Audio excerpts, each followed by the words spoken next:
మా reality of BTech గురించి చెప్తాను. మీరు ఎంసెట్ రాస్తారు, కౌన్సిలింగ్ అయింది అనుకోండి, ఏదో కాలేజ్ లో కంపల్సరీగా సీట్ వస్తుంది. ఆ తర్వాత కాలేజ్ జాయిన్ అయిన కొత్తలో ఎలా ఉంటదంటే రంగురంగుల చిలకలతో ఒక కలర్ఫుల్ వరల్డ్ ని కడుగు పెట్టినట్లు ఉంటది. హ్యాపీ డేస్, మ్యాడ్ మూవీలో లాగా అంతా సవ్యంగా జరుగుతుంది అనుకునే లోపు సిలబస్ టైం టేబుల్ వస్తుంది. ఈ సిలబస్ టైం టేబుల్ వచ్చింది ఏందో చెప్తున్నారు క్లాసుల్లో అనుకునే లోపు అసైన్మెంట్ 1 వస్తుంది. ఇంకో 10 రోజుల తర్వాత మిడ్ కూడా వస్తుంది. ఇది రాసిన తర్వాత మళ్ళీ ఇంకో అసైన్మెంట్ వస్తుంది. అది అయిపోయిన తర్వాత కొద్దిగా రెస్ట్ తీసుకుందాం అనుకునే లోపు మిడ్ 2 వస్తుంది. ఈ కూడా అయిపోయిన అనుకునే లోపు రికార్డ్స్ రాసుకోవాలి. ఇంటర్నల్స్, ఎక్స్టర్నల్స్ వస్తాయి. ఈ రికార్డ్స్ రాసే కాన్సెప్ట్ అనేది ఒక చెత్త కాన్సెప్ట్. ఎందుకు రాయమంటారో కూడా తెలియదు నాకు అసలుకి.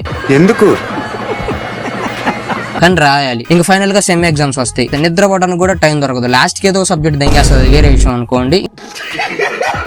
ఇంకొన్ని కాలేజెస్ అయితే ఇంటర్నల్స్, ఎక్స్టర్నల్స్ అండ్ అలాగే మిడ్ ఎగ్జామ్స్, సెమ్ ఎగ్జామ్స్ అన్ని 1 month లోనే కవర్ చేస్తాయి. ప్రపంచంలో ఉన్న దరిద్రాలు, ట్విస్టులు, కష్టాలు అన్ని మీ జీవితంలో ఉన్నాయంట. బీటెక్ జాయిన్ అయిన తర్వాత మీరు అసలు హాలిడేస్ మీద ఎక్స్పెక్టేషన్స్ తీసేసుకోవాలి. వాళ్ళు ఇచ్చేది మేము హాలిడేస్ పెట్టుకుంటాం అనుకుంటే పెట్టండి. అటెండెన్స్ తక్కువైంది అనుకోండి, కాండోనేషన్ ఫీజు కట్టుకోవాలి. ఫైనల్ గా నేను చెప్పుకొచ్చేది ఏంటంటే, మీరు బీటెక్ జాయిన్ అయ్యారంటే కాలేజ్ తరపు నుంచి మీకు ఎటువంటి స్కిల్ రాదు. ఇది రియలైజ్ అయ్యే లోపు అంతా అయిపోతుంది. నేను మాట్లాడుతున్న టాపర్స్ గురించి కాదు, నాలాంటి యావరేజ్ స్టూడెంట్స్ గురించి. అది మ్యాటర్. సో ఏం చేయాలి అప్పుడు మనం బీటెక్ లో? స్కిల్ డెవలప్ చేసుకోవాలి. ఎలాంటి స్కిల్ డెవలప్ చేసుకోవాలి? Little bit of coding. మీకు ఇంట్రెస్ట్ ఉంటే video editing is the best అని చెప్పొచ్చు. ఫోటోగ్రఫీ, కాంటెంట్ క్రియేషన్ కూడా చాలా మంచి స్కిల్ అని చెప్పొచ్చు. ఎవరైతే ఇంటర్ అయిపోయి బీటెక్ జాయిన్ అవుదాం అనుకుంటున్నాడో ఆ ఫ్రెండ్ కి షేర్ చేయండి. రియలైజ్ అవుతాడేమో నేను అనుకుంటున్నాను.